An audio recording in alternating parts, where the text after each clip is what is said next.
gathering here today. So many thanks to all of these wonderful individuals. It's an honor to be working with a team so committed on this issue in the final chapter when it comes to ending wage discrimination in this country. The Paycheck Fairness Act, paying women 58 cents on the dollar, isn't just unfair. It isn't just discrimination. It's robbery in a sense. This is literally robbery. It's to the tune of $400,000 to $2 million over her lifetime in lost wages, pensions, and Social Security benefits. Just to give you some numbers that graphically point out the problem. And the disparity has nothing to do with education.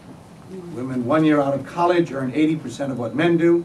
10 years out, they earn less than only 69 cents or percent.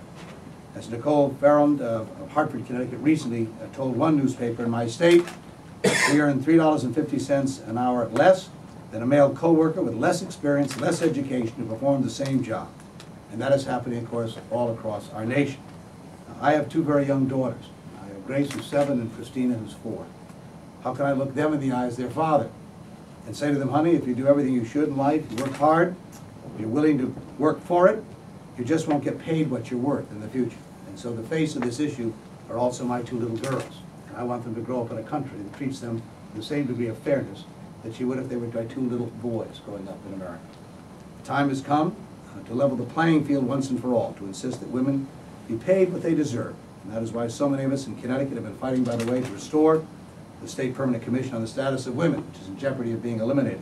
And that is why I'm taking on this fight today with Rosa and Barbara and others who are gathered here. The Paycheck Fairness Act will finally make equal pay a reality by strengthening the 1963 Equal Pay Act once and for all. It puts gender-based discrimination sanctions on an equal footing with other forms of wage discrimination by giving women the opportunity to take their employer to court and get the compensatory and punitive damages that they deserve.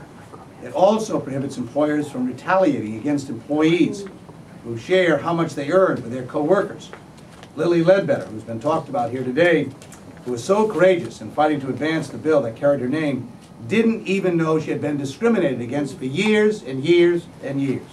Why? Because her company prohibited her from even talking about her pay with the people that she worked with. It took someone giving her an anonymous note to find out the truth about the wage discrimination.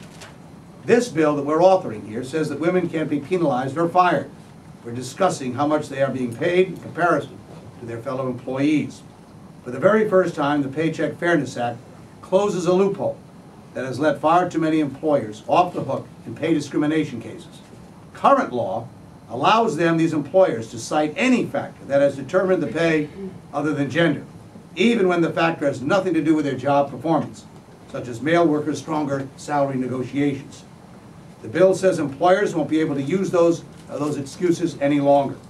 But it reminds us that we also need to address the issue of outside of the court system by giving women the tools they need to negotiate the best salaries for themselves and their families who depend on those salaries, as Rosa pointed out, in times like these. This legislation empowers women with a new grant program, which I think is terribly creative in this bill, that would strengthen salary negotiation skills of young girls and women.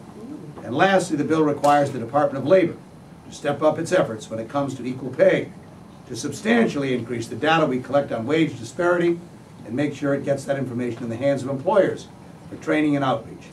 For far too long, as all of you who gathered in this room know, the Department of Labor has been asleep at the switch when it comes to employers taking advantage of their female employees. And this legislation gives them the resources and the direction they need to be strong cops on that beat. Lastly, let me simply say that I've known Rosa, as I said, for almost 30 years. And no one has waged a fight for paycheck fairness longer or with more passion than Rosa DeLauro has. So I don't think it's an exaggeration to say that it has been the cause of her lifetime. And I know it's sometimes been a lonely fight as well. But take it from someone who knows a thing about lonely fights. We fought for 8 years to get the Family and Medical Leave Act adopted into law. 16 million people, by the way, have taken advantage of the Family and Medical Leave Act. We fought that here as Barbara was such an incredible ally in those issues. Child care legislation, the first time since World War II, to provide some decent benefits for people who struggle every day to balance work and family issues. And to fought for 20 years in order to pass this credit card legislation. I appreciate you men. You're going to sign that into law tomorrow, by the way, the President. Good news. Right. And of course, Barbara Mikulski knows something about these efforts as well. So we've been through these fights when people say, well, look, you haven't been able to do this for 10 years. This is a battle. What makes you think you can win? You can win because we're right. we're right.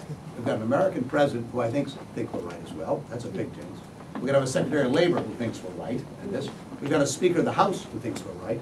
We've got a Majority Leader in the Senate who thinks we're right. And you've got Barbara Mikulski and me in the Senate and Rose in the House. We're going to win this battle, believe me. Yes, we are.